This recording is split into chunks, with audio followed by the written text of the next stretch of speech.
Hello everyone and welcome to my channel, and today I'll be reading a multi-character listener by me. So let's get into it. Scaramouche. Scaramouche didn't really know what to do at this point. There were so many feelings in his heart, and many of them were not good ones. He wasn't used to being so bitter, so he had no idea how to deal with it, other than using his anger.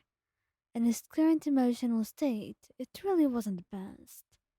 He did not feel his best right now. In fact, he feels like he may as well have hit rock bottom.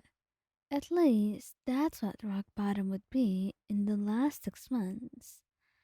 After all, most of the time he was perfectly happy with you, and today just happened to be one of those days where things were totally not going his way.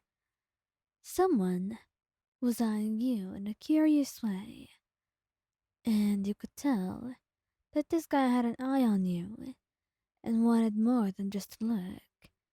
Hell, even the fact that he was looking at you in the way that he was doing, it made his blood boil, and he wanted nothing more than to storm over to him and lunge at him. Did it seem reasonable of a reaction? Absolutely not. Did he still have the thought in his mind?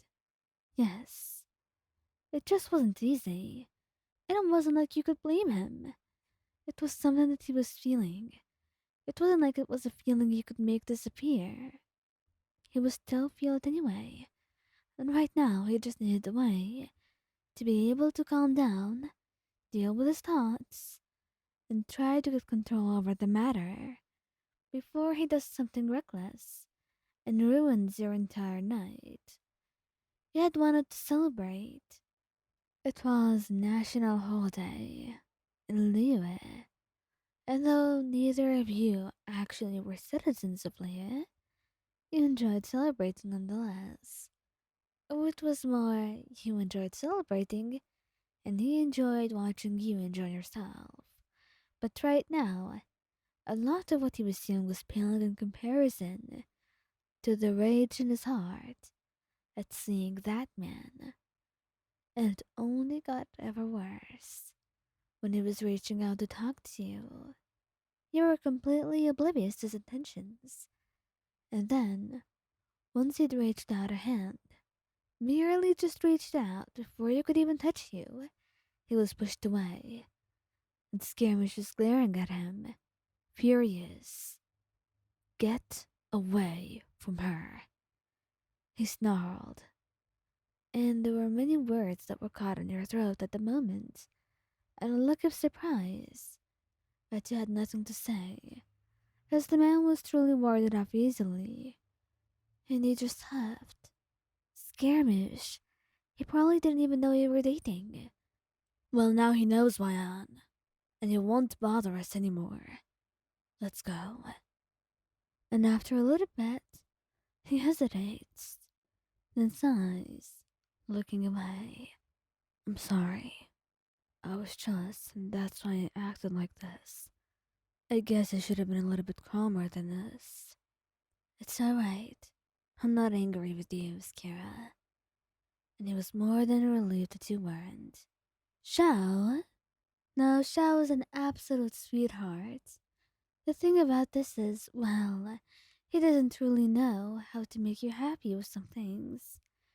After all, sometimes situations were not so pleasant, and there were some situations where he had to act, and all the options in front of him seemed to be worse than each other.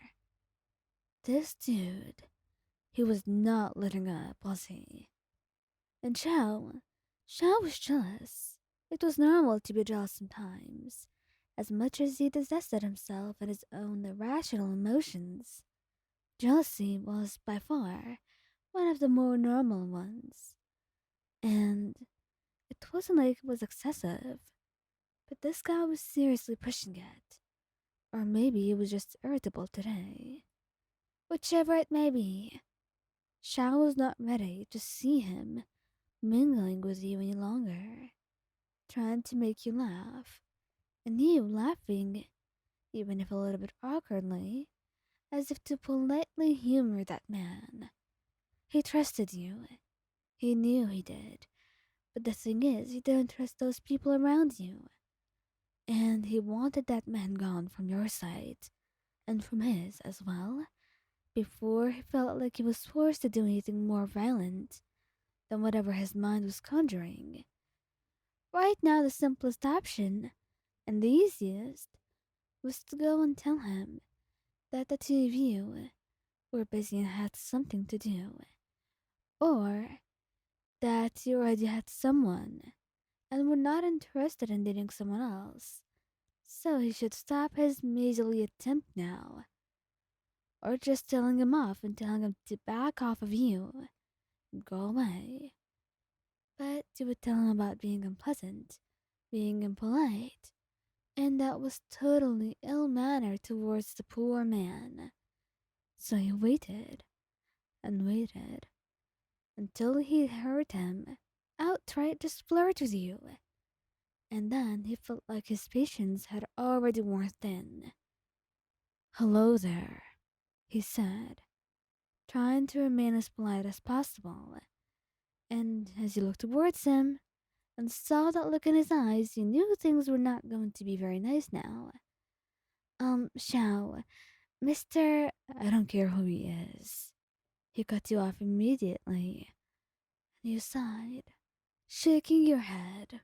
Well, there goes your attempt. You had at the very least tried, and it was not your fault he wasn't accepting it. Xiao, I am just saying, I I really think that maybe enough, Ryan. You. I need you to back off of her and leave her alone.